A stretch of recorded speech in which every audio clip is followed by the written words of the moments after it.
começou falando um pouco sobre o Ministério da Missão. A Caliana gostou muito, mas a Betânia, e falaram, olha, que tal realizar alguma coisa lá em Pirapora? Falamos sobre os projetos que nós realizamos. Pastor, então é sobre isso que a gente precisa conversar. Resumindo, aqui estamos só para mostrar para vocês como que as coisas começaram, como que Deus age, como que Deus trabalha. E assim sendo, nós estamos aqui, como o pastor já compartilhou, com uma equipe pequena desta vez, estamos apenas com 16 pessoas, mas temos já todo um programa para o trabalho, já hoje realizando em algumas igrejas, a partir de amanhã em várias escolas, etc. E o que é uma alegria muito grande, mas eu gostaria de sublinhar, de bater na tecla outra vez. Por favor, ore por este projeto, porque este é apenas o início, é apenas um começo.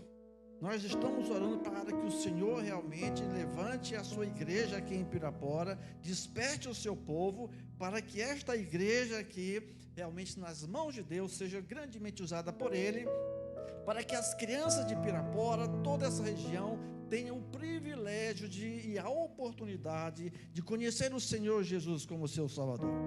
Queridos, eu não sei como que você, por exemplo, reflete ao cantarmos essas músicas com uma letra tão linda, mas tão bíblica, tão desafiadora. O que é que isso fala ao seu coração? Porque fala profundamente aos nossos corações. São músicas que mexem conosco. Elas estão pautadas na palavra de Deus. É por isso que elas falam aos nossos corações, né? Muito bem, queridos. Então, sendo assim, a gente fica às vezes pensando, olha, eu vou orar ao Senhor, qual a mensagem que eu devo compartilhar com a igreja? Mas de repente Deus vai mostrando, e mostra mesmo, e então Ele, olha, fala lá sobre as crianças. Compartilha da palavra, o que a palavra ensina sobre as crianças. E aí eu quero lhe convidar a abrir a sua Bíblia. Espero que você tenha trazido a sua Bíblia, claro, né? Abre a sua Bíblia comigo, lá em Lucas, capítulo 1. Lucas, capítulo 1. E é um texto bem conhecido. É um texto bem conhecido. Então está aí, vamos juntos, Lucas, capítulo 1. Eu sei que este é um capítulo um pouquinho grande. Não dá para lermos todo o capítulo agora, é lógico. Mas, por favor, ao chegar em casa, se possível ainda hoje, dê uma lida neste capítulo. Nós vamos ler alguns versículos que foram aqui selecionados, para assim ficar melhor e refletirmos de uma forma objetiva. Veja bem, quando você chegar em casa, você vai ler a partir do versículo 1. Vai ler então o versículo 1, pelo menos até o versículo 23. Depois você vai lá para o versículo 57, que nós leremos este aqui, dos 57 ao 66. Vejo que as crianças uma está dormindo ali, ótimo, as demais estão lá embaixo, tem uma programação especial para as crianças lá embaixo, e se elas estivessem aqui, eu faria algumas perguntas para elas. Primeiro, que elas prestassem bastante atenção para o texto, a leitura do texto, e como elas não estão aqui, eu gostaria que você prestasse bastante atenção para a leitura, porque eu farei pelo menos uma pergunta. Pelo menos uma pergunta eu farei para vocês, tá bom? Então preste atenção. Vamos lá? Lucas capítulo 1, versículo 57 ao versículo 66. Se talvez a sua versão não seja igual à minha, mas certamente você acompanhará normalmente e vai entender. Aqui nós temos em negrito um título: O Nascimento de João Batista. Não sei se este título está na sua Bíblia, talvez esteja, né? Versículo 6, pronto? Então diz assim a palavra de Deus. A Isabel, tem alguma Isabel aqui? Tem alguma irmã com esse nome Isabel? Ok, não tem, ok, vou ficar mais à vontade. A Isabel cumpriu-se o tempo de dar à luz e teve um filho. Ouviram os seus vizinhos e parentes que o Senhor usara de grande misericórdia para com ela e participaram do seu regozijo. Sucedeu que, no 8º dia, foram circuncidar o menino e queriam dar-lhe o nome de seu pai, Zacarias. De modo nenhum, respondeu sua mãe. Pelo contrário, ele deve ser chamado João. Tem algum João aqui? Tem algum nome? O irmão João está ali. Pelo menos só tem o irmão João ali, só um? Ok, vamos para frente. Aí então, versículo 61. Disseram-lhe: ninguém é na tua parentela que tem este nome. E perguntaram por acenos ao pai do menino que nome queria que ele desse. Então, pedindo ele uma tabuinha, escreveu: João é o seu nome. E todos se admiraram. Imediatamente a boca se lhe abriu e, desimpedida a língua, falava louvando a Deus. Sucedeu que todos os seus vizinhos ficaram possuídos de temor, e por toda a região montanhosa da Judéia foram divulgadas estas coisas. Todos os que as ouviram guardavam-nas no coração, dizendo: que virá a ser, pois, este menino? E a mão do Senhor estava com ele. Vamos orar mais uma vez. Querido Deus e Pai, aqui está a tua santa e bendita palavra, palavra viva e eficaz. Que o teu Espírito Santo mesmo faça a devida aplicação dela aos nossos corações. Abençoa-nos, Senhor, é o que te pedimos, em nome de Jesus. Amém. Amém? A pergunta então é uma redundância aqui. Versículo 66 tem uma pergunta. Qual é a pergunta? Versículo 66 tem uma pergunta. Qual a pergunta que tem no versículo 66? Como é que é mesmo?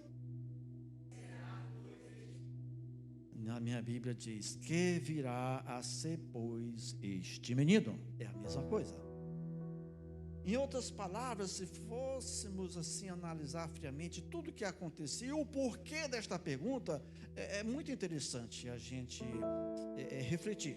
Então, que virá a ser, pois, este menino? Ou, qual será o futuro deste menino? Logo, é uma pergunta que nos projeta para frente, pensar no futuro. Que virá depois deste menino? Agora, o porquê que surgiu esta pergunta? Então, certamente coisas diferentes aconteceram. Não foi o primeiro menino que nasceu naquela época, naquela ocasião. Muitos haviam nascido. Porém, o nascimento deste foi totalmente atípico, diferente. Por isso que surgiu essa pergunta. Olha, muitas coisas aconteceram em torno do menino, do nascimento do menino. E aí, chamou a atenção não só da família, mas dos vizinhos e de todos. Por isso esta pergunta. E aí nós temos que pensar nela e precisamos dar respostas para esta pergunta. Queridos, a verdade é que quando a gente olha a história, nós conhecemos um pouco sobre o filósofo grego Sócrates. E Sócrates, então, em suas muitas viagens, sempre que ele retornava a Atenas, ao chegar ele perguntava para as pessoas: aonde estão as crianças? Aonde estão as crianças? E então a resposta qual era? Olha, elas estão aqui. Mas aonde que elas estão? Estão aqui, ok. Mas, perguntava para o Sócrates: por que perguntas pelas crianças? E ele falava: porque Atenas depende destas crianças, porque o futuro de Atenas depende das crianças. Queridos, o futuro de Pirapora está nas mãos das crianças. O futuro das crianças, aliás, o futuro das crianças de Pirapora realmente é um futuro desconhecido. Mas o futuro de Pirapora realmente está nas mãos das crianças. Bem como o futuro das crianças de Minas Gerais, ou o futuro de Minas Gerais está com as crianças, nas mãos delas. O futuro do Brasil e do mundo está nas mãos das crianças. Não tem como fugir desta realidade. Todos nós um dia fomos crianças, estamos aqui. Talvez você que tenha nascido em um lar evangélico está aqui como fruto. Ou que não tenha nascido, mas ouviu e está aqui. Então o futuro realmente do nosso país, do mundo, está nas mãos das crianças, mas o futuro das crianças está em nossas mãos. Esta é a grande questão. O futuro das crianças está em vossas mãos. Isto quer dizer, queridos, que o futuro dos seus filhos, dos nossos filhos, das nossas crianças, netos, sobrinhos, depende do tipo de adulto que somos. As crianças estão nos imitando. Se quisermos que as nossas crianças sejam crianças tementes a Deus, que amem a Deus, amem estar na casa de Deus, em comunhão com o povo de Deus, amem missões, amem servir a Deus, amem as reuniões de oração, o estudo da palavra de Deus, eu e você temos que dar este exemplo para elas. Temos que amar a Deus de verdade, temos que ser comprometidos com o Senhor, temos que viver uma vida cristã autêntica. Porque, querendo ou não, os nossos filhos estão olhando para nós, seguindo os nossos passos. Para eu conhecer um pouco a sua família, eu já sei o que fazer. É só ter contato com os seus filhos, ou com as crianças da família. Logo eu vou saber um pouco sobre a família, sobre os pais, sobre os avós. É a coisa mais lógica, e não erra, é impressionante. Quer conhecer uma família? Procure conhecer os filhos, as crianças daquela família. Eles refletem exatamente o que os pais são ou não, o que os avós são ou não, o que os adultos são ou não, né? Então, essa é a grande realidade. E assim, isto deve ser algo a pensarmos seriamente, a refletirmos seriamente, porque, querendo ou não, também prestaremos contas ao Senhor de tudo aquilo que estamos fazendo ou deixando de fazer. Muito bem, sendo assim, vamos a...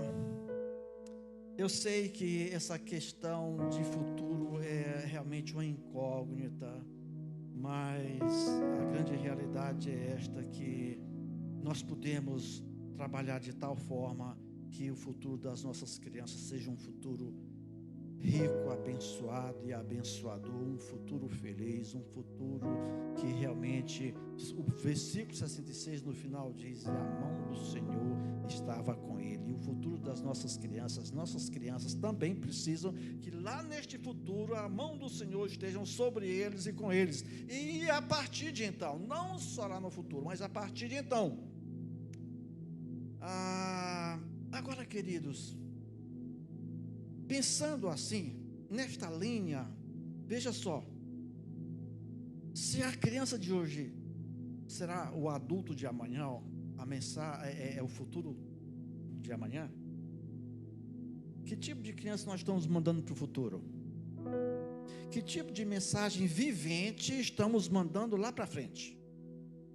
São crianças ou mensagens de amor ou de ódio? São mensagens que demonstram temor ao Senhor ou indiferença? Pecado ou santidade? Mentira ou verdade? Que tipo de mensagem os nossos filhos estão recebendo para que então lá no frente, lá no futuro, elas vivam e reflitam e transmitam para os outros? É a grande questão. Mas vamos às respostas. Esta pergunta tem várias respostas, e aí eu vou pedir para você abrir e voltar a sua Bíblia, uma folha apenas, para encontrarmos algumas respostas objetivas para esta pergunta: que virá depois deste menino?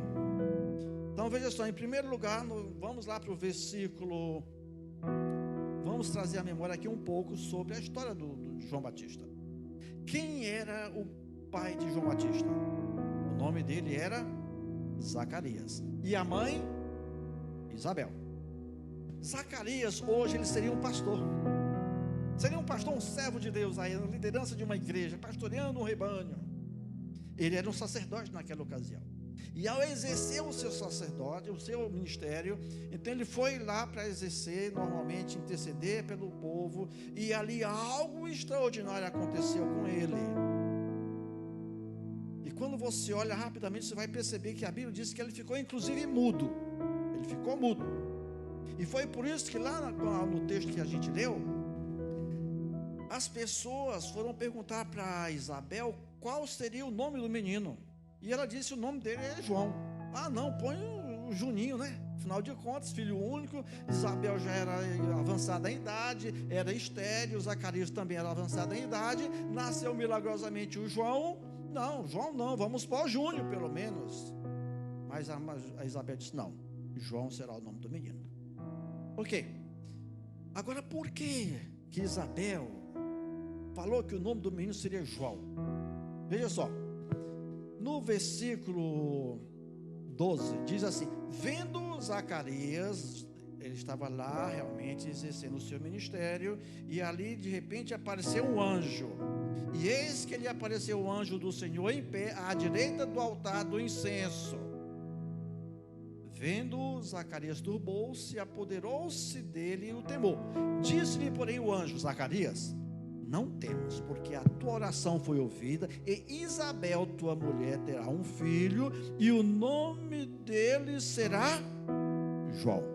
Foi um nome vindo da parte de Deus. Não foi o Zacarias que criou este nome, que quis dar o nome de João para o seu filho, não. Veio da parte do Senhor. E interessante que diz assim: Zacarias, não temas, porque a tua oração foi ouvida. Será que Zacarias estava ali orando, intercedendo, pedindo a Deus um filho? Certamente que ele não estava orando assim, mas certamente também ele estava orando: Senhor, cumpra-se a tua palavra, a promessa do Messias prometido que venha a ser cumprida, mesmo porque a profecia já dizia que deveria vir um outro, aquele que realmente seria o precursor de Cristo, aquele que deveria nascer um pouco antes, para apontar o caminho. E aí agora vem o João Batista, para ser este precursor de Cristo. Então, por isso, Zacarias fica tranquilo, e o nome dele vai ser João, e pronto. Bom, quem virá depois do menino? João. Essa é a primeira resposta. Mas vamos entender um pouco.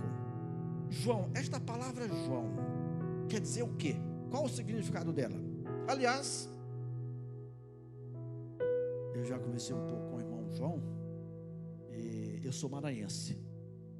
Já tem um tempo que eu saí de lá, mas eu sou maranhense. E lá na nossa região, em uma família, quando tem aquela pessoa que não quis estudar, não quis trabalhar, não quis nada com nada, ele é chamado de quê? De João? João? Ah, aqui também é assim, né? Então, João ninguém. Pessoa sem futuro. Que virá depois este menino? Esse menino será um João ninguém? Será que esta é a resposta?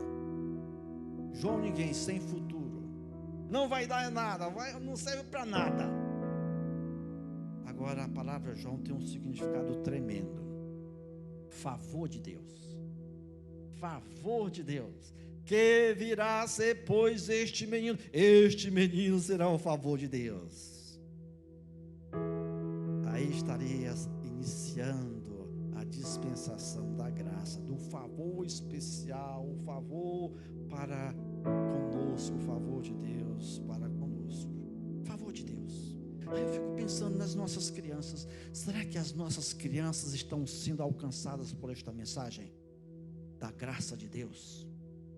A graça de Deus, este favor de Deus, será que elas estão ouvindo e entendendo e sendo alcançadas pela mensagem da palavra de Deus? Que o Senhor Jesus é o único que pode salvá-la, é o único que pode tirar o seu pecado, é aquele que veio para realmente transformar as nossas vidas em filhos de Deus, em servo de Deus, graça, favor de Deus. Sabe, queridos, não sei se vocês já ouviram falar sobre a janela 1040, né? É bem conhecido. Quem conhece, quem gosta de missões, estudar sobre missões, já ouviu falar sobre esta janela 10x40. Mas tem uma outra que não é tão conhecida quanto essa 10x40, é a 414. A janela 414 é assim denominada pela PEC aquelas crianças que estão nessa faixa etária, de 4 a 14 anos de idade. E quando nós olhamos para esta faixa etária, considerando o Brasil, se nós fôssemos presenciar uma fila destas crianças nesta idade passando aqui em nossa frente, levaríamos 4 anos presenciando esta cena. Se fôssemos olhar as crianças da América Latina passando aqui nessa fila, e rapidamente levaríamos 8 anos vendo estas crianças passando. Se fôssemos olhar esta fila, considerando as crianças dessa faixa etária de todo o universo, passaríamos 40 anos presenciando esta cena. Agora, sabe o que é a questão? A pergunta que vem aqui não é o fato de passarmos esse tempo todo aqui olhando as crianças passando, mas a questão é: para onde estas crianças estão indo? Para onde estas crianças estão indo é que é a pergunta. É o que tem que mexer conosco, é o que nós temos que prestar atenção. Senhor, espera aí, então para onde elas estão indo mesmo? Certamente a maioria delas estão indo para uma eternidade sem Cristo, e a passos largos. E o que você e eu temos feito para alcançá-las com a graça de Deus, com o favor de Deus? Elas estão sendo alvo das nossas orações, alvo do nosso investimento, do irmos até onde elas estão, apresentando-lhes a palavra de Deus, o Evangelho, que virá a ser, pois, o futuro das nossas crianças. Pensemos nisto, e elas passam muito rápido, muito rápido. Temos que aproveitar as oportunidades aqui e agora. Mais uma outra resposta que ainda eu vejo aqui na palavra de Deus. Então diz aqui no versículo 14: em ti haverá prazer e alegria. Que virá a ser, pois, este menino? Este menino trará alegria. Lembram-se? Ele veio exatamente como precursor de Cristo, aquele que é a verdadeira alegria, aquele que pode assim dar a todo aquele que nele crê a genuína e verdadeira alegria, que aliás é fruto do Espírito Santo, vem tudo de Deus, a verdadeira alegria. Aí quando nós olhamos para os nossos dias, vivemos dias tão difíceis, as crianças em desespero, as crianças jogadas ao léu, as crianças totalmente desamparadas, as crianças, quando nós olhamos para esta janela 4:14, nós vemos milhares e milhares de crianças sendo mortas diariamente, tanto fisicamente como moralmente e espiritualmente falando, estão morrendo. E aí, o que temos feito para livrá-las da morte, principalmente da morte eterna, ou mesmo da morte física? Queridos, quando a gente olha a estatística, é estarrecedor. Quantas crianças já morreram só hoje? Em nosso país, quantas crianças estão totalmente desnutridas, à mercê realmente, vivendo uma vida, não é nem vida, estão vegetando, mas moralmente não dá nem para falar, né? Como que as nossas crianças estão morrendo moralmente? O mundo está acabando com as nossas crianças. O inimigo mais do que nunca tem investido alto nelas para destruí-las. E aí a gente vê o abuso infantil, todas as naturezas, abuso sexual, moral, físico, é realmente estarrecedor, é uma tragédia, Que virá a ser, pois, das nossas crianças? Qual o futuro delas? É necessário que façamos alguma coisa para que elas então conheçam o Senhor Jesus e venham a desfrutar da verdadeira alegria que só acontece no Senhor Jesus. Quem virá a ser, pois, este menino? Mais uma resposta nós vamos encontrar na sequência aí. Versículo 15 diz: ele será grande diante do Senhor. Ele será grande diante do Senhor. Quem virá a ser, pois, este menino? Ele será grande diante do Senhor. Isso quer dizer o quê? Eu sei que do ponto de vista da humanidade, uma pessoa famosa, considerada um grande homem, uma grande mulher, quando você vai olhar a história, é triste. Não dá nem para entender por que esta pessoa, aquele homem, que esse personagem foi considerado como um grande homem. Olhe para a história e veja os grandes homens da história. Já ouviram falar sobre Hitler? Claro. Olha a história dele. E assim ali a relação é grande. Homens que realmente têm poder para fazer o que querem, mas sempre distantes do Senhor, sempre, não sabemos, mas é o inimigo, sempre procurando o mal do seu próximo, sempre realmente fazendo aquilo que maltrata o outro, Há uma falta de respeito muito grande, injustiça e tudo mais. Mas do ponto de vista de Deus, o que é um grande homem, uma grande mulher? O que é? É aquele homem, aquela mulher que se deixa usar grandemente pelo Senhor. É diferente. É aquela pessoa que se deixa usar grandemente pelo Senhor. É aquele que diz: Senhor, eis-me aqui, envia-me a mim, usa-me para a tua glória. Foi o que Isaías fez, lembra dele? Depois disto ouvi uma voz que dizia: a quem enviarei? Quem há de ir por nós?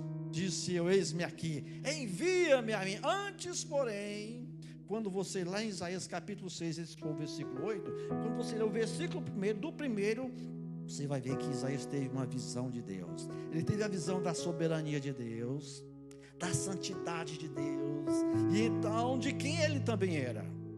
E ele clama por misericórdia, e ele é purificado.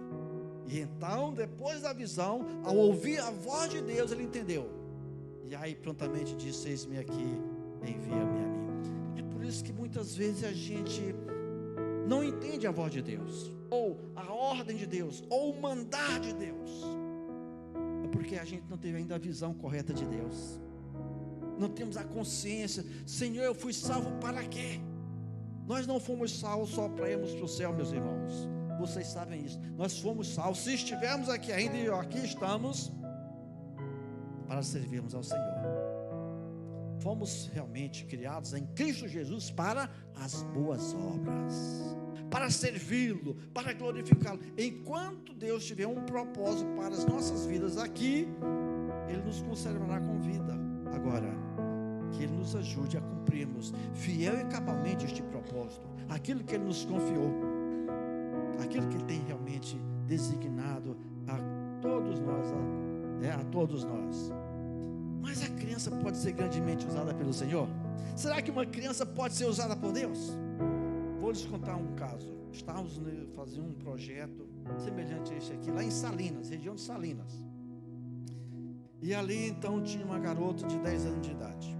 A certa altura o pastor vem conversar comigo: você já viu aquela garota lá? Inclusive ela estava fazendo o curso, o treinamento, 10 anos de idade.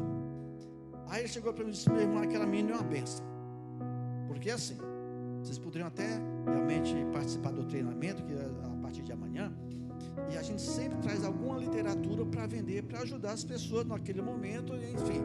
Aí aquela menina chegou para mim e disse: pastor, eu quero comprar essa lição bíblica. Uma lição bíblica é um kit que vem as histórias sobre a vida de Cristo, ou sobre outro personagem bíblico. E ela foi diretamente àquele kit sobre a vida de Cristo. Ela disse: pastor, eu quero esse material aqui. Aí eu disse: querida, você já viu que aqui tem outro tipo de literatura, outras coisas que você de repente gostaria melhor? Eu disse: não, pastor, eu vou precisar desse material. Quando ela usou este termo, eu vou precisar, opa, espera aí, me chamou a atenção. Mas como assim? Não, eu vou precisar. Tudo bem.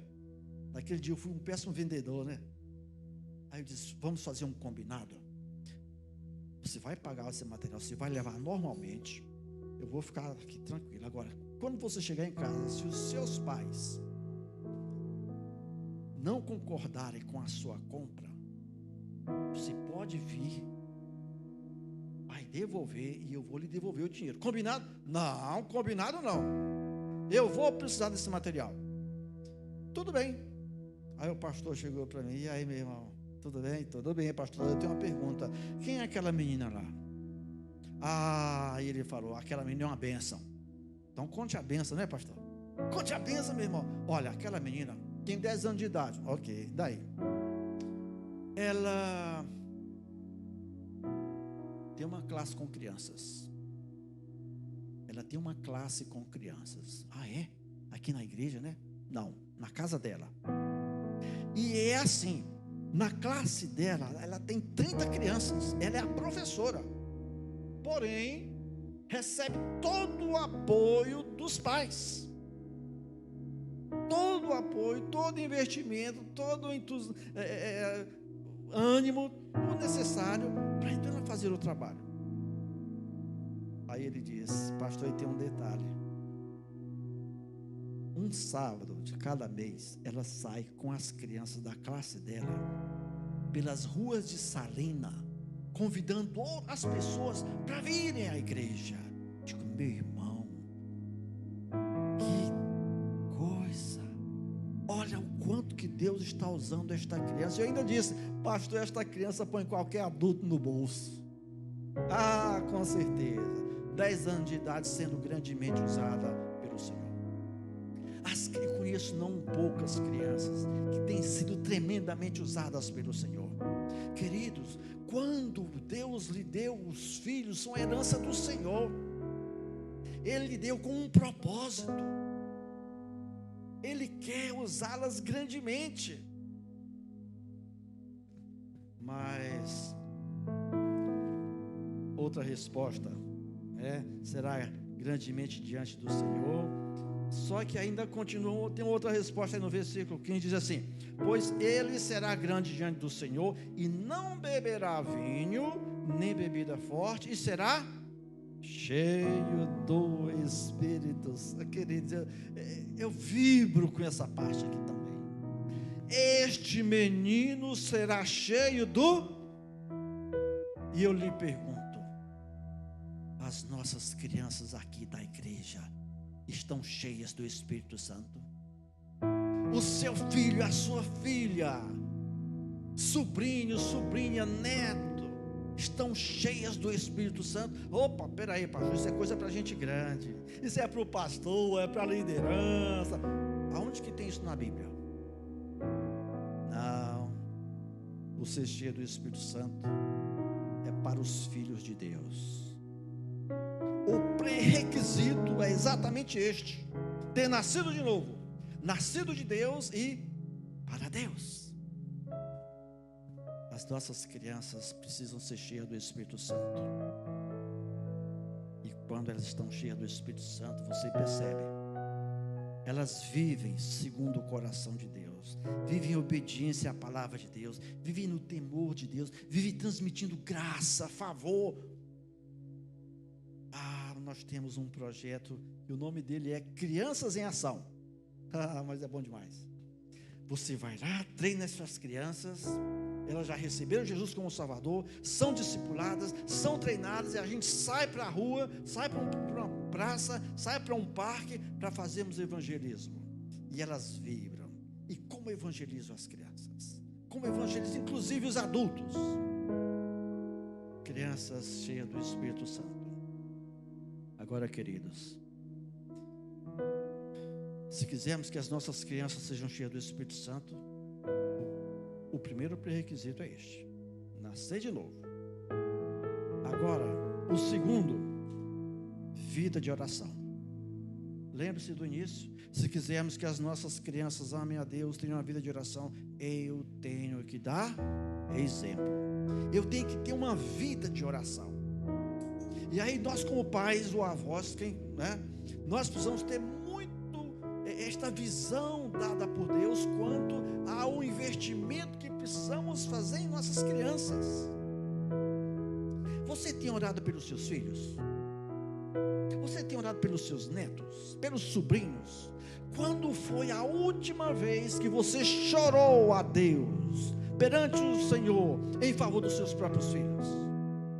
Pela salvação dos próprios filhos. Eu sei que hoje muitos pais fazem isto porque os filhos cresceram, nasceram na igreja, como se diz, cresceram dentro da igreja, foram igrejados, mas estão lá no mundo, foram apenas igrejados. E aqui está o grande problema: passam por aqui, mas não tiveram a oportunidade, ou não ouviram da verdadeira mensagem de salvação. E aí, como receber Jesus? Como crer que só Cristo salva? Como entender que ela é pecadora? Porque a Bíblia diz que elas são pecadoras também. Salmo 51, 5 diz o quê? Eu nasci em pecado, e em pecado me concebeu a minha mãe. E no 58, 3 ainda diz: desviam-se os ímpios desde a sua madre, já nasce proferindo mentiras. É a Bíblia que diz, não é a PEC. Todos pecaram, todos são todos. E aí estão as crianças. Então elas precisam saber, conhecer esta verdadeira mensagem: quem é Deus, sobre a obra e pessoa de Cristo, sobre a sua situação como um ser humano, como uma criatura de Deus.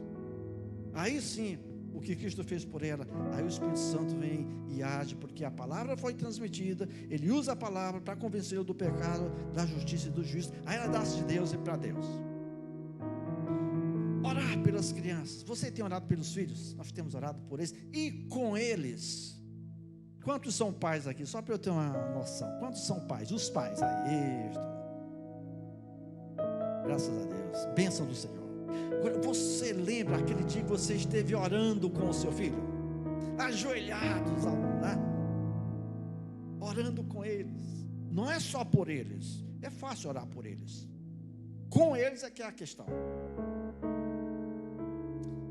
Eu quero fazer uma pergunta para os homens, só para os homens. Meus irmãos, na Bíblia tem exemplo de alguma mulher que orou especificamente pelo filho e antes que ele nascesse?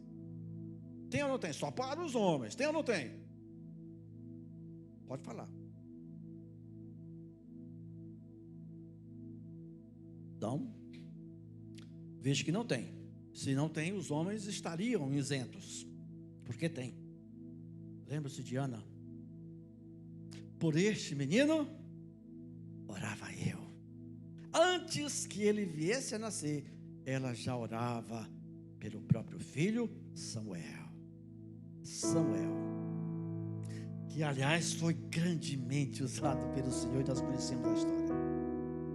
Agora, meus irmãos, a pergunta é: tem algum exemplo na Bíblia de um homem, de um pai que orou pelo filho antes que ele nascesse?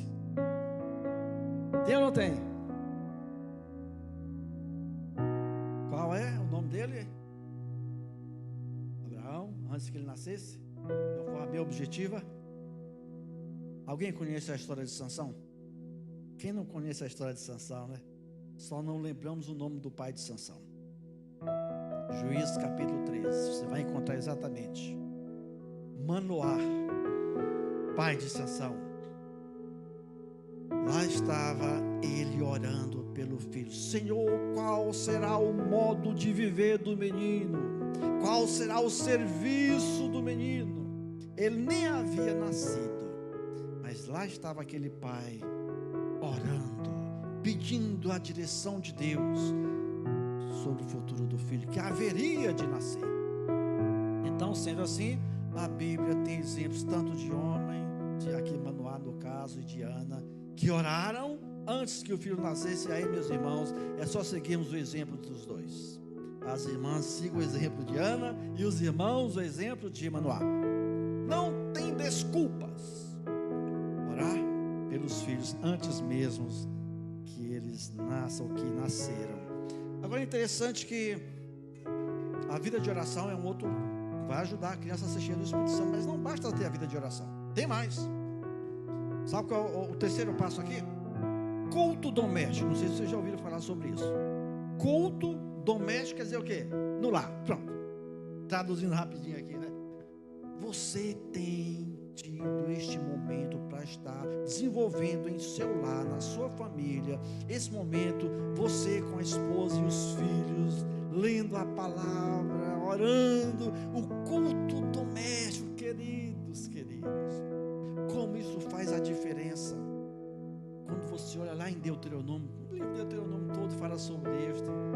Ele é cheio de instruções, mesmo porque ali o povo de Deus que havia saído do Egito estava ali nas campinas do Jordão para tomarem a posse da terra prometida.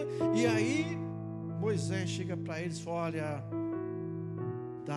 passou a dar várias instruções sobre o futuro da nação, porque o futuro daquela nação ia depender daqueles novos, daqueles jovens que estavam ali, porque dos que saíram do Egito só 2 estavam vivos, Josué e Calebe.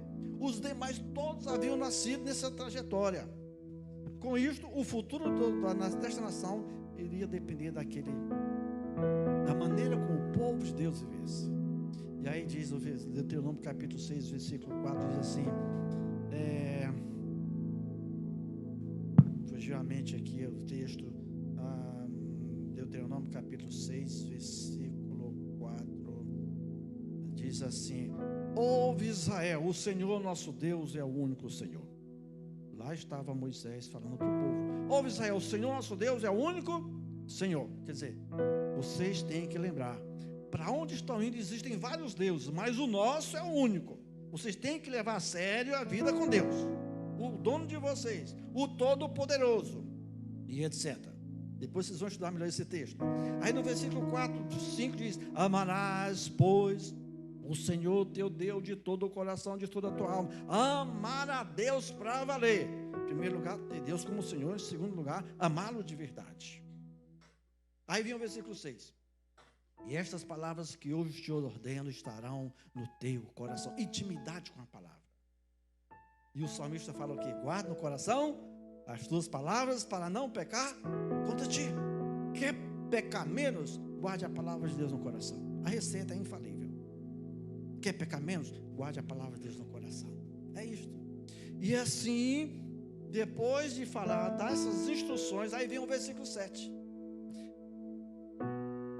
Tu as inculcarás a teus filhos, e delas falarás assentada em tua casa e andando pelo caminho, ao deitar-te, ao levantar-te. Quer dizer, fala a palavra para os filhos aonde? Em casa, culto doméstico. Ao deitar-te, ao levantar-te, onde isso acontece? Em casa. Culto doméstico faz toda a diferença. Que o Senhor nos ajude, então, a realmente termos o nosso culto doméstico. E já encerrando aqui,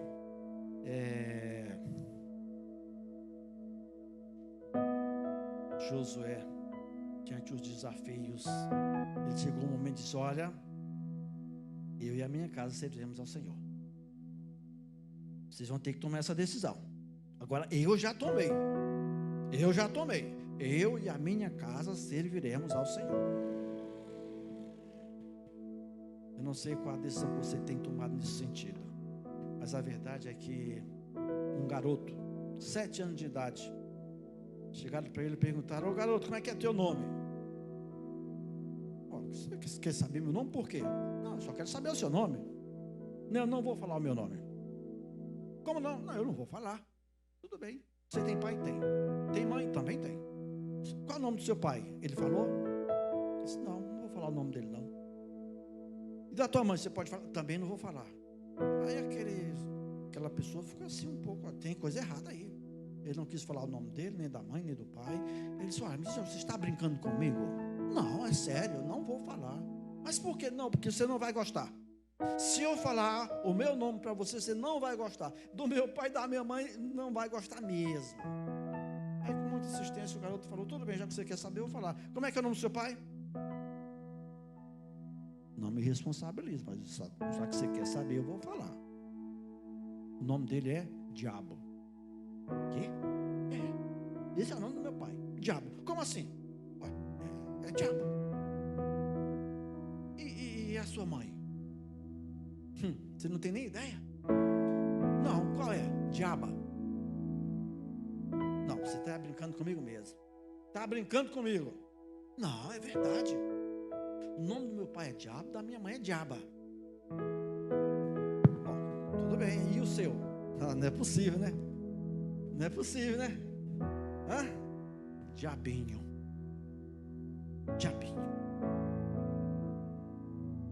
Aquele moço: espera aí, me explica, por favor, por que de tudo isso? E aquele garoto com 7 anos de idade prontamente disse: olha, sabe por quê? Porque assim, lá em casa, a minha mãe só chama o meu pai de Diabo. O meu pai só chama a minha mãe de Diaba. E eles só me chamam de Diabinho. E lá é um verdadeiro inferno. Não tem como ser diferente. Agora a pergunta é: e o seu lar? Qual o nome dos seus filhos? Qual o seu nome como pai? Como mãe também? O seu lar está parecendo mais com o inferno ou com um pedacinho do céu? Queridos, o seu lar está parecendo mais com o inferno ou um pedacinho do céu? Onde Deus é o Senhor, aonde Ele governa todas as coisas, aonde Ele é adorado, é glorificado, é exaltado, amado,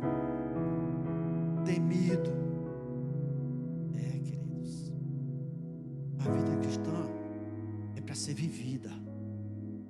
Estar aqui é muito bom, é edificante. Juntos, adorando a Deus, glorificando a Deus, é muito bom. Mas a vida cristã não se limita só este momento aqui, vocês sabem disto. Ser cristão 24 horas por dia, de segunda a segunda, independentemente do lugar onde estejamos. Lá no trabalho, sim, ali também você tem que viver uma vida espiritual, cristão autêntico, testemunho autêntico do Senhor Jesus. Como está o seu lar? Reflita nisto, porque dependendo do seu lar, ele vai definir o futuro dos seus filhos, das nossas crianças. Que virás depois deste menino? E ainda tem aqui só mais um versículo 76 que eu quero praticamente concluir com ele, dizendo assim, a última resposta. Versículo 76 diz assim: e essa resposta foi dada pelo próprio pai. O próprio pai deu essa resposta. E ele disse o quê? Tu, meu filho, tu, menino, serás profeta tão somente do Altíssimo, e ponto final. É muito bom declarar que o filho, vir aqui fazer a declaração sobre o filho, é muito bom, mas não basta. Tem um lado prático, o dia a dia. Será que os nossos filhos estão sendo profetas tão somente do Altíssimo? Será que eles estão aí testemunhando de Jesus por onde andam, na escola, com seus próprios colegas, no próprio condomínio, lá no bairro, a vizinhança? Profetas e profetisas do Senhor. Que o Senhor nos ajude. Que o Senhor nos ajude a entendermos melhor o seu propósito para as nossas vidas, para as nossas famílias, para os nossos filhos, para as nossas crianças. E a mão do Senhor estava com ele. A mão do Senhor estava com aquele menino. E a mão do Senhor também precisa estar com os nossos filhos.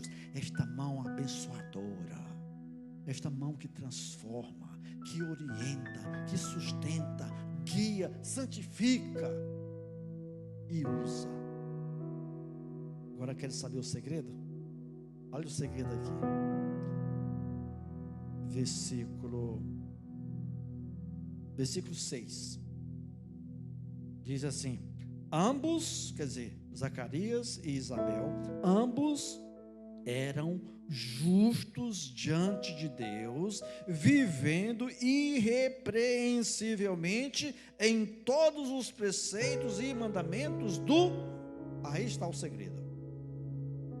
Aí está o segredo, queridos.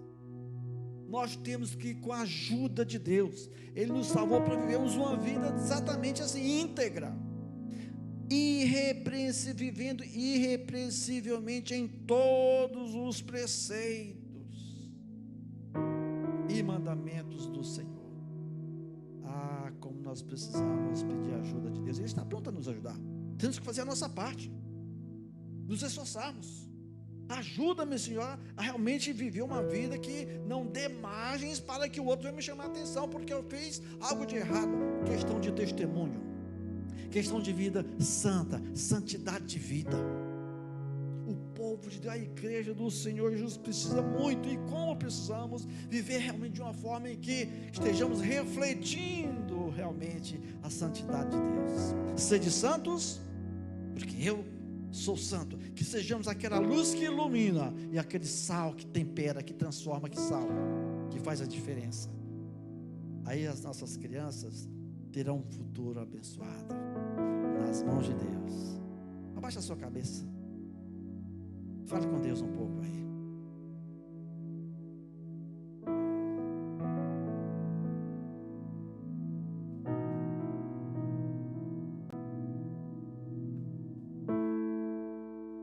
Se você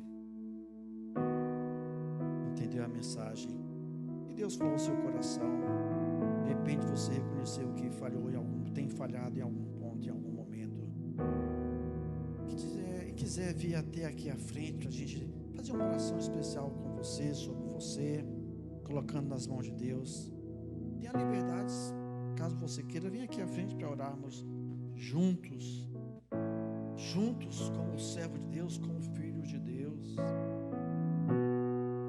pessoas que amam a Deus e querem viver uma vida que agrade ao Senhor, que os nossos lares sejam lares, uma verdadeira agência do Evangelho. Então, se você sentir, quiser, pode vir aqui para orarmos juntos. Mas não querendo vir, não tem problema. Mas que você assuma este compromisso diante de Deus. Assuma esse compromisso diante de Deus. Senhor, aliás, Tu sabes, Pai, das minhas fragilidades, fraquezas, necessidades, limitações, etc. Mas ajuda-me, Senhor. Eu preciso da Tua ajuda para viver uma vida que Te agrade, que glorifique o Teu nome, que faça diferença, para que eu seja uma bênção em casa para minha esposa, para o meu cônjuge, para o cônjuge, para os filhos. Queridos, que as nossas famílias sejam realmente abençoadas e abençoadoras. Pai, Tu nos sondas e nos conheces. Em nome de Jesus nós Te pedimos que o Teu Espírito Santo nos ajude. Aonde temos falhado, perdoa-nos, Pai. Às vezes não temos sabido criar os nossos próprios filhos segundo a Tua palavra. Temos sido negligentes. Nos perdoe a negligência, a indiferença, o não estar nem aí. Nos perdoe, mas nos ajude, Pai. Nos ajude, Senhor, a termos esse desejo, essa vontade de vermos a nossa família sendo abençoada, uma família verdadeiramente do Senhor, vivendo no Teu altar o tempo todo e todo o tempo. Ajuda-nos, ó Pai. É o que Te pedimos, agradecidos em nome de Jesus. Amém e